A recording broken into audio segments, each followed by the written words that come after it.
Assalamualaikum warahmatullahi wabarakatuh.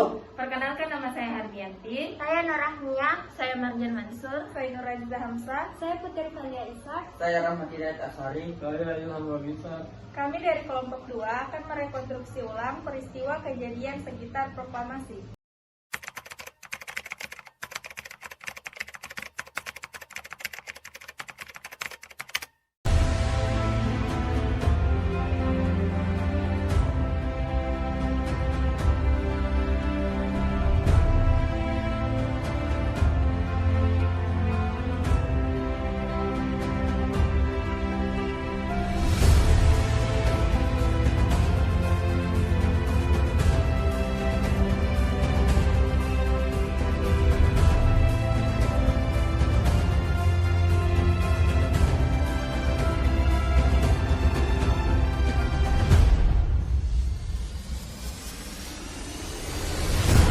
Pada 6 Agustus 1945 atau masuk tahap akhir Perang Dunia Kedua, Amerika Serikat menjatuhkan bom dengan persetujuan dari Britania Raya, sebagaimana tertuang dalam Perjanjian Quebec. Bom yang dijatuhkan merupakan bom atom uranium jenis bedyl di Hiroshima. Dalam kurun 2-4 bulan pertama setelah pengeboman terjadi, dampaknya menewaskan 90.000 sampai 146.000 orang di Hiroshima.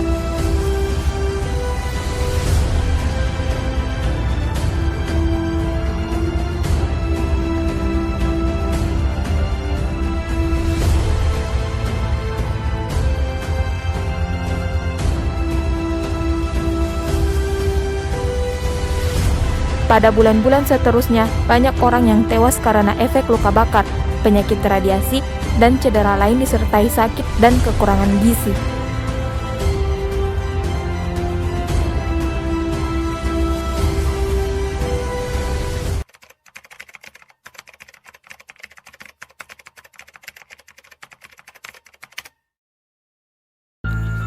Pada tanggal 7 Agustus 1945, BPU PKI secara resmi dibubarkan karena dianggap telah selesai menyelesaikan tugasnya dengan baik, yaitu menyusun rancangan Undang-Undang Dasar bagi negara Indonesia. Setelah dibubarkan, BPU PKI digantikan oleh Panitia Persiapan Kemerdekaan Indonesia atau Dokuritsu Junbi Inkai, yang dalam bahasa Indonesianya disingkat sebagai PPKI dengan ketuanya Insinyur Soekarno.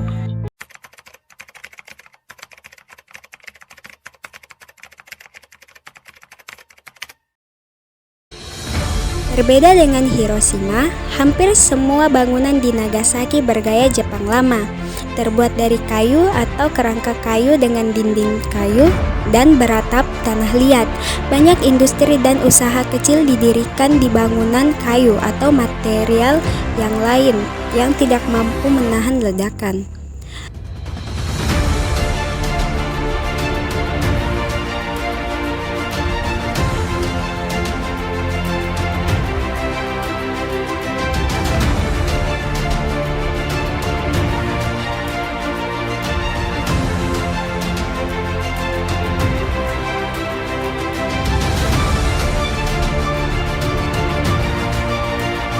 Nagasaki dibiarkan berkembang tanpa penataan kota yang layak. Permukiman didirikan di dekat pabrik, dan permukiman lain sepadat mungkin di seluruh lembah industri Nagasaki. Pada hari pengeboman, sekitar 263.000 orang sedang berada di Nagasaki, termasuk 240 penduduk Jepang, 10.000 penduduk Korea, 2.500 pekerja Korea, 9.000 tentara Jepang, 600 pekerja Tiongkok, dan 400 tahanan perang sekutu di perkemahan di sebelah utara Nagasaki.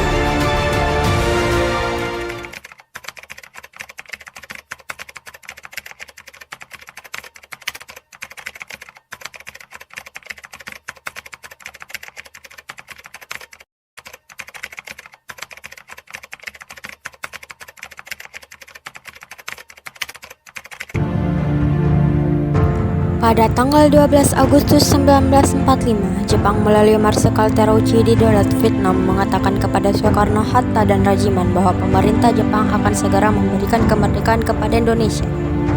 dan proklamasi kemerdekaan dapat dilaksanakan dalam beberapa hari. Berdasarkan tim PPKI 1, meskipun demikian Jepang menginginkan kemerdekaan Indonesia pada tanggal 24 Agustus.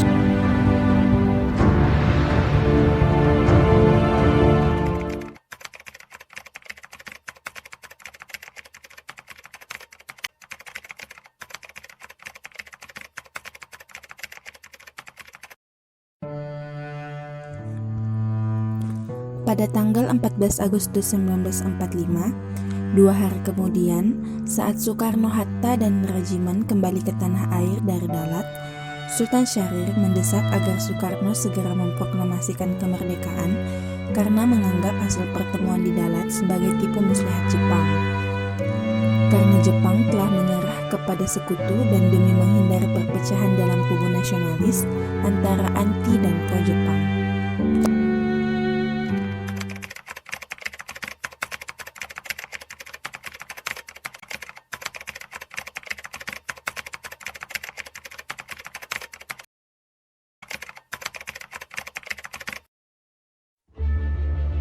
Pada tanggal 15 Agustus 1945 pukul 20.00 diadakan rapat oleh para pemuda di salah satu ruangan Lembaga Bakteriologi Pengasahan Timur.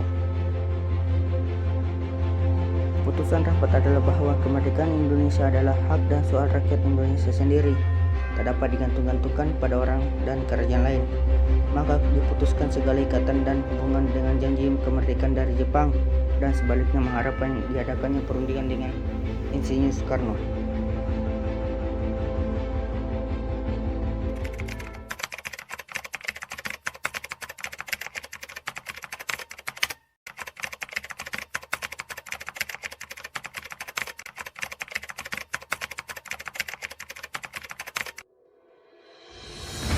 Peristiwa ini terjadi pada tanggal 16 Agustus 1945 pukul 3 subuh, di mana Soekarno dan Hatta dibawa ke Rengas Dengklok Karawang untuk kemudian didesak agar mempercepat proklamasi kemerdekaan Republik Indonesia.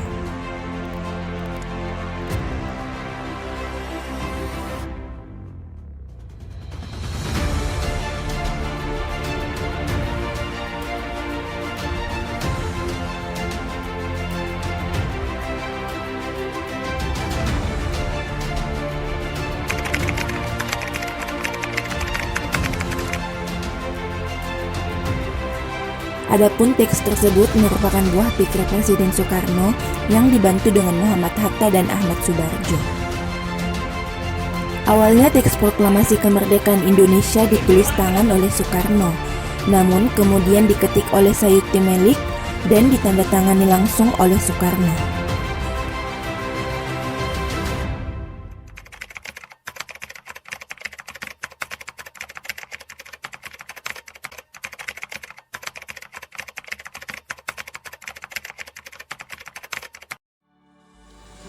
Proklamasi.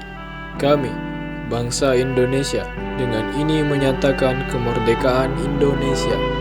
Hal-hal yang mengenai pemindahan kekuasaan dan lain-lain diselenggarakan dengan cara seksama dan dalam tempo yang sesingkat-singkatnya.